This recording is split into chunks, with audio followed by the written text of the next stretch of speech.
Selamat siang, Expos Update bersama saya Sasalinda menyampaikan informasi terkini dari DKI Jakarta. Anggota Komisi 2 DPR RI, Anwar Hafid mengatakan bahwa pelaksanaan pemilu serentak di Indonesia dipastikan berlangsung pada tahun 2024. Hal itu diterangkan Anwar Hafid kepada media ini dalam wawancara khusus di kawasan Cikini, Menteng DKI Jakarta pada Rabu malam 2 Februari 2022. Anwar Hafid menjelaskan, sesuai dengan ketentuan peraturan perundang-undang yang berlaku, KPU diberikan wewenang untuk menetapkan hari H pemilu berikut peraturan-peraturan turunannya, termasuk tahapan itu adalah kewenangan KPU berdasarkan undang-undang. Namun demikian, di dalam salah satu pasal undang-undang itu, dijelaskan bahwa KPU dalam menyusun tahapan-tahapan untuk menentukan hari-hari itu, harus berkonsultasi dengan pemerintah dan Komisi 2 DPR RI. Setelah dilakukan konsultasi berkali-kali, kata Anwar, sudah ada kesepakatan bersama untuk dibicarakan. Pemerintah maupun Komisi 2 mendukung sepenuhnya jadwal yang sudah didesain oleh KPU, yakni tanggal 14 Februari 2024 untuk pemilihan legislatif, presiden, dan wakil presiden. Sedangkan pilkada serentak dilaksanakan pada tanggal 27 November 2024. Terkhusus pemilihan kepala daerah, Anwar mengatakan, pilkada adalah sarana rakyat untuk menentukan pemimpinnya untuk 5 tahun yang akan datang. Dalam konteks Morowali, Anwar Hafid menjelaskan bahwa bupati dan wakil bupati sekarang ini akan berakhir masa jabatannya pada bulan September 2023. Setelah itu menunggu tahun 2024 baru dilaksanakan pilkada. Ia pun berharap dalam menghadapi pilkada nantinya, masyarakat akan lebih jernih menggunakan akal sehat dan hati nuraninya dalam memilih pemimpin, tidak dengan iming-iming uang dan sebagainya. Kedewasaan masyarakat dalam menentukan pilihan sangat penting, sehingga ke depan siapapun yang terpilih akan menjadi pilihan rakyat. Dengan catatan, bukan karena terpaksa, bukan karena iming-iming money politik. Terkait adanya informasi salah satu kader Demokrat Kabupaten Morowali, Syarifuddin Hafid dan Putra Bonewa dari Partai Perindo, yang diisukan bakal maju dalam Pilkada 2024, Anwar Hafid mengatakan, semua memiliki peluang yang sama.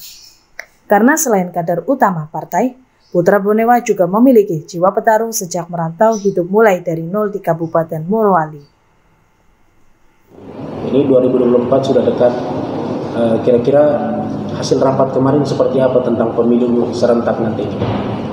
Ya, jadi alhamdulillah sesuai dengan ketentuan peraturan perundang-undangan yang berlaku kan KPU itu diberi wewenang untuk menetapkan hari H pemilu. Berikut peraturan-peraturan turunannya termasuk tahapan-tahapan itu adalah kewenangan KPU berdasarkan undang-undang. Namun di dalam salah satu pasal undang-undang itu juga dijelaskan bahwa KPU dalam menyusun tahapan-tahapan kemudian menentukan hari H itu harus berkonsultasi dengan pemerintah dan Komisi 2. Nah, setelah dilakukan konsultasi berkali-kali, alhamdulillah kemarin sudah disepakati bersama, sudah dibicarakan dan pemerintah maupun Komisi 2 mendukung sepenuhnya jadwal yang sudah didesain oleh KPU, yaitu tanggal 14 Februari tahun 2024 itu dilaksanakan pemilu, yaitu pemilihan legislatif dan pemilihan presiden dan wakil presiden, dan sesuai dengan undang-undang tentang pilkada, maka pilkada akan dilaksanakan pada 27 November 2024. Nah, ini tentu pertama kita sangat bersyukur karena ini sudah tahapan pemilu di awal ini sudah dilaksanakan sesuai ketentuan yang berlaku. Kemudian yang kedua, tentu dengan desain yang sudah dibuat oleh KPU, kita berharap bahwa pemilu ke depan ini akan lebih berkualitas, akan lebih demokrasi kita akan semakin lebih baik di masa yang akan datang, sehingga tentu akan melahirkan pemimpin-pemimpin baik di tingkat eksekutif maupun legislatif dalam rangka Indonesia yang lebih maju di masa-masa yang akan datang. Kira-kira harapan Bapak selaku anggota Komisi 2 DPR RI untuk pilkada maupun pemilu nanti di Morowali itu seperti apa? Iya, jadi saya kira semua kita pahami bahwa pilkada itu adalah sarana rakyat untuk menentukan pemimpinnya untuk 5 tahun yang akan datang. Dalam konteks Morowali tentunya kita tahu bahwa Bupati dan Wakil Bupati sekarang ini akan berakhir masa jabatannya pada September 2023. Tentu tanggal setelah itu menunggu tahun 2024 baru dilaksanakan pilkada. Harapan saya tentunya bahwa pertama dalam menghadapi pilkada ini kita berharap masyarakat akan lebih jernih, akan menggunakan akal sehat dan hati nuraninya dalam memilih pemimpin. Yang pertama, tidak dengan iming-iming uang dan sebagainya.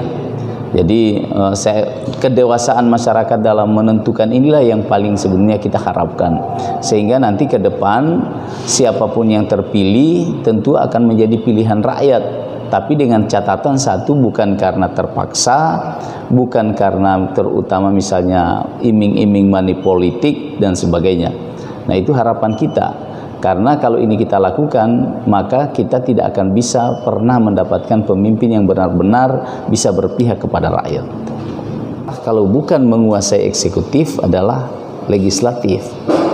Karena hanya dengan cara itulah partai politik itu bisa mengabdikan seluruh visi misinya untuk kepentingan rakyat. Jadi dia harus apakah merebut kekuasaan politik di tingkat eksekutif atau merebut kekuasaan politik di tingkat legislatif. Nah, tentu kami Partai Demokrat juga mempunyai harapan yang sangat besar bahwa kalau misalnya ke depan tentu kader-kader kita yang berkeinginan untuk maju itu adalah menjadi sesuatu hal yang karpet merah buat mereka. Apalagi kalau misalnya kader utama yang memiliki kemampuan, kapasitas, memiliki kapabilitas, memiliki pengalaman, kenapa tidak kita tidak dorong untuk itu? Karena ini adalah persoalan bagaimana tadi partai politik itu bisa eksis di tengah-tengah masyarakat. Nah, itu yang harapan kita tentunya Partai Demokrat. Jadi untuk maju itu saya kira semua partai juga menginginkan ada kadernya yang maju. Nah, kita pun juga Partai Demokrat berharap. Nah, kita kalau di Kabupaten Morowali yang kita lihat selama ini kan pertama Pak Syarifuddin Hafid itu adalah Ketua DPC yang dulu juga pernah maju sebagai calon bupati tapi belum terpilih. Nah, kalau ke depan ini misalnya masyarakat memberi kepercayaan kepada Partai Demokrat, maka tentu salah satu kader yang dipersiapkan oleh Partai Demokrat itu adalah Syarifuddin Hafid. Nah, kemudian yang kedua terkait dengan misalnya ada rencana pasangan. Saya kira kalau saya melihat, karena saya tahu betul keadaan Morowali, saya melihat bahwa saudara saya, sahabat saya Pak Putra Bonewa itu juga memiliki kans yang sangat besar untuk itu. Bahkan beliau tidak hanya misalnya di posisi 02, 01 pun menurut saya beliau itu memiliki kapabilitas untuk bisa memimpin Kabupaten Morowali. Karena saya tahu betul perjuangan beliau di Kabupaten Morowali, mulai dari awal, dari nol datang di Morowali, kemudian bersama-sama kita, terutama saya selama 10 tahun bersama-sama beliau membangun Kabupaten Morowali, dan itu terbukti karya beliau selama di Kabupaten Morowali. Nah, kalau beliau punya niat, punya keinginan untuk itu, saya kira itu hal-hal yang wajar-wajar saja. Dan saya sampaikan bahwa Putra Bonewa itu tidak hanya dalam posisi 02, 01 pun beliau itu memenuhi syarat untuk itu, menurut pandangan saya. Ya. Dari DKI Jakarta, Bambang SM Expos Update melaporkan.